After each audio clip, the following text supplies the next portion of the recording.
Por eso, siempre empiezo por acá.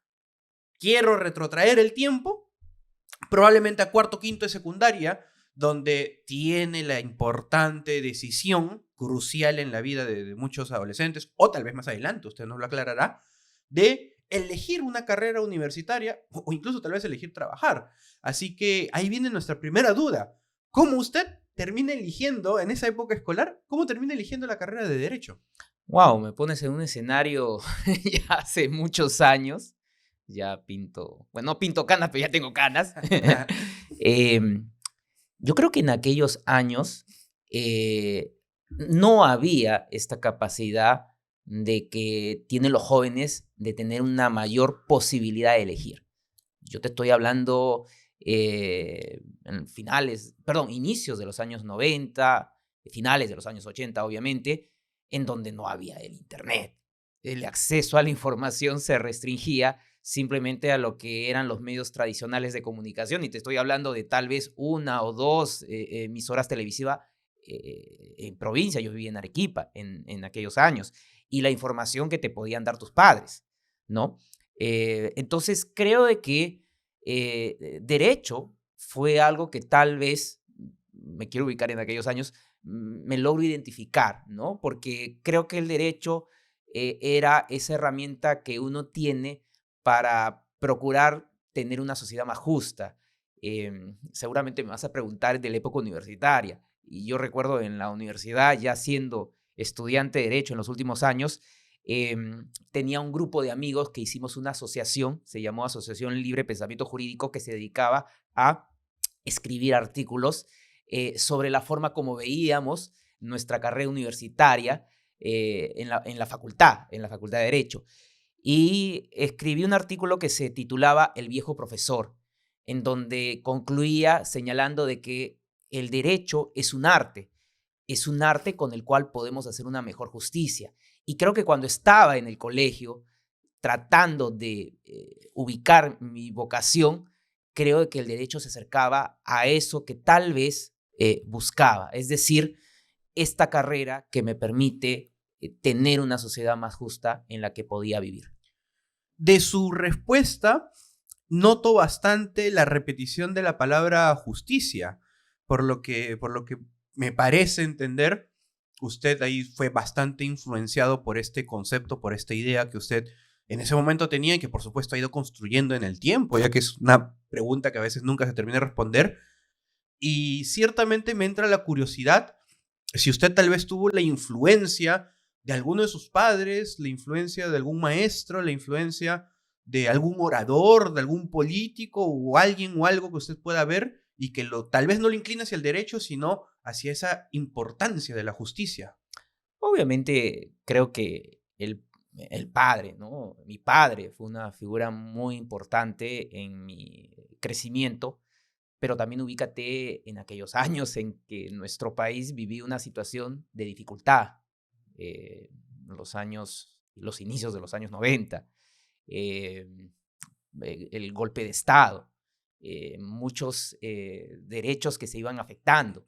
Entonces, uno era un joven que tenía que decidir qué estudiar, y claro, al ver mucha injusticia de lo que pasaba en nuestro país, en distintos escenarios, no me quiero centralizar en uno solo. Entonces, creo de que el derecho era eso que yo buscaba. Claro, si tú me dices si el derecho logró muchas satisfacciones en mi vida, te diría que sí, pero también muchas frustraciones. Entonces, todo joven que quiere aprender, de quienes ya estamos cercanos a lo que puede ser el último tramo de una vida profesional, tiene que saber de que la vida de un profesional en el derecho nos va a dar esas alegrías, pero también nos va a dar esas penas, y hay que saber compensarlas. Justo de lo que me está comentando, noto su particularidad, atracción, inclinación hacia la justicia, y ahora esto está agregando, no sé si consciente o inconscientemente, realidad nacional dentro de su fascinación y su inclinación por su elección. Y es ahí donde quiero entrar justo en algo que también mencionó. Usted mencionó que junto a unos amigos hicieron no sé si dijo ONG, pero un grupo denominado Asociación de Libre Pensamiento Jurídico durante la universidad. ¿Qué es lo que lo inclinó a usted o a sus amigos a poder crear este grupo? ¿Qué es tal vez lo que ustedes dentro de la universidad querían, buscaban, intentaban cambiar o enseñar para tener esta iniciativa que muchas veces los universitarios no tienen, me incluyo, no tenemos, ya que muchas veces, repito, pasamos por las salas universitarias para prepararnos para ser profesional, pero no se suelen hacer este tipo de actividades extras. No es tan usual, aunque muy bonito de ver. Por eso mi bastante curiosidad. ¿Qué es lo que lo inclinó a usted a formar parte de este grupo, a fundarlo y a participar? Yo creo que ahora se ve más, ¿no? Ahora el acceso de información, de internet, de redes, ayuda a que los jóvenes se puedan unir en asociaciones y fines de lucro, grupos de estudio. He tenido la oportunidad de ir a varias partes del país y encuentro de que hay muchos grupos de estudiantes, de abogados jóvenes, abogadas, que tienen esa inquietud, ¿no? Bueno, yo estudié en los años 90, o sea que más allá de la realidad política de nuestro país, era una situación bastante cierta que no había muchos espacios para expresarse. Entonces, formamos una asociación civil sin fines de lucro dedicada al estudio del derecho, dedicada a plasmar nuestras ideas de cómo queríamos ver nuestra carrera y la sociedad, y a través de estas ideas escribir artículos y publicarlos. Y jóvenes, recuerdo, universitarios, tocando la puerta de los medios de prensa escritos en Arequipa para que nos puedan aceptar nuestros artículos de opinión. Recuerdo que hubo un medio que ya desapareció en aquella ciudad, Arequipa al Día, que nos publicaba nuestros artículos y logramos luego condensarlos en una revista. Es decir, tuvimos esa capacidad para producir y lograr una revista y la presentamos, recuerdo, en el Colegio de Abogados de Arequipa. Fue un acto que aún lo recuerdo porque son esos momentos que te llenan de alegría, pero también tuvimos la oportunidad de incursionar en una radio en donde, así como estoy conversando contigo, conversaba con mis colegas, mis amigos, éramos 4, en una zona bien alejada de Arequipa, en un distrito. Bueno, ya ahora no, porque ya pues, Arequipa ha crecido bastante, pero en aquella época Cerro Colorado sí era un poco distante. Y una radio nos abrió un espacio, un sábado al mediodía, imagínate. Sábado al mediodía, en lugar de tal vez haciendo alguna actividad lúdica, deportiva, estábamos ahí, los 4 estudiantes universitarios, hablando de derecho, hablando de la realidad de nuestro país, pero sintiéndonos útiles para la sociedad. Y creo de que eso marca, ¿no? El saber de que si bien hay muchas restricciones que vivimos en esa época, en los 90, tratamos de encontrar esos espacios. Y yo creo que ahora los jóvenes, pues, tienen esta oportunidad. Las redes sociales, el YouTube, bueno, no sé, tantas plataformas que tienen para expresarse y creo que lo están logrando. Es cierto, y ahí sí es imposible llevarle la contra, de que en la actualidad, viendo no solo tal vez Lima, porque Lima suele empezar en algunos cambios, sino también viendo los departamentos en general, de que existen muchas de estas iniciativas actualmente. Muchos círculos de estudios, muchas revistas universitarias, muchas actividades promovidas por estudiantes universitarios. Ciertamente yo también he participado de círculos de estudio, ya como bachiller, no siendo estudiante, pero he visto muchas de estas actividades. Pero recalco bastante el énfasis en que usted lo hizo en una época en la que no era usual, en los 90, donde habían obstáculos, no facilidades como las hay ahora. Y un dato no menor es que lo hizo en Arequipa, o sea, sin desmerecer, por supuesto, la educación que hay en todos lados, pero lamentablemente las primeras oportunidades suelen ocurrir en Lima, más aún en una época donde había tanto centrismo en la capital. Así que de alguna manera usted también ha sido pionero en estas actividades en la región donde le tocó con mucho orgullo estudiar. Y bueno, entrando también en su tema de estudios, también ya le había advertido acerca de esta pregunta. Me gusta siempre avisar para no agarrar de sorpresa, al menos en algunas preguntas a los invitados. Es que, como cualquier estudiante que pasa por aulas universitarias, pasa por todo tipo de experiencias, buenas y malas, no solo en el ámbito académico, sino en el ámbito moral, profesional, amical, etc. Uno, cuando se forma como profesional en una universidad, es mucho más allá de ir y aprender algo.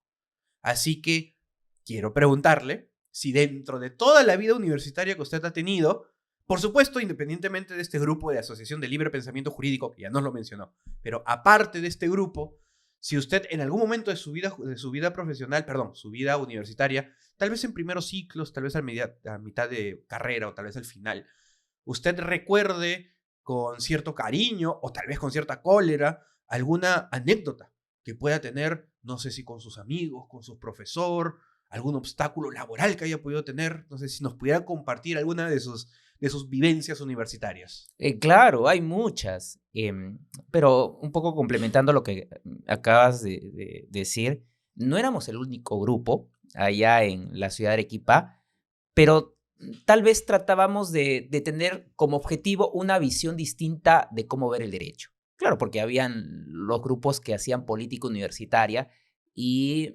nosotros no logramos, digamos, tener como finalidad hacer esa actividad interna en la universidad. Nosotros lo que buscábamos era qué queremos de nuestra carrera, qué buscamos. Y a partir de ahí, tener una voz disidente respecto a lo que la universidad en aquellos años quería formar. Y dentro de las anécdotas, obviamente te ganas muchas enemistades de profesores o docentes que no están de acuerdo, como la forma que piensas. Es decir, la Asociación Libre Pensamiento Jurídico era pues una situación de rebeldía de jóvenes que hacían crítica a la forma como se estaba enseñando el derecho en la facultad. Y recuerdo que esta visión que estábamos tratando de manifestar, ni siquiera imponer, porque simplemente queríamos manifestarnos, nos puso en una situación de alerta de que probablemente podíamos tal vez no tener la mejor opción a aprobar un grado y tal vez, y esto fue mi caso, me llevó a presentar un trabajo de investigación, una tesis. En aquellos años, cuando te presentabas para graduarte, no había el requisito de presentar un trabajo de investigación, una tesis. Esto era algo optativo. Usualmente te presentabas con un expediente judicial analizado y te sometías a las preguntas y a las balotas. No sé si actualmente seguirá Hasta ahora hay, en muchas universidades hasta ahora hay. exactamente. Y eso yo te diría habrá sido en aquellos años el 99.9%. Pero cuando me puse en esa situación y dije, no, tengo que hacer algo diferente, tengo que hacer algo que a mí me dé la seguridad de que voy a pasar satisfactoriamente, me dediqué a investigar. Y me dediqué a investigar temas que en aquel momento me parecían bastante atractivos, el derecho societario y la filosofía del derecho. Es decir, mezclarlos en una hipótesis de que en las sociedades mercantiles también podía haber el abuso de derecho de determinados accionistas. Y así me presenté a mi examen de grado y recuerdo de que lo pasé satisfactoriamente porque, y esto es un consejo tal vez a los jóvenes que están en esa situación, quien hace una tesis, quien presenta una tesis, conoce más que quienes están en ese momento evaluándolo a través de preguntas. Y afortunadamente te digo, pasé con la nota probatoria por unanimidad.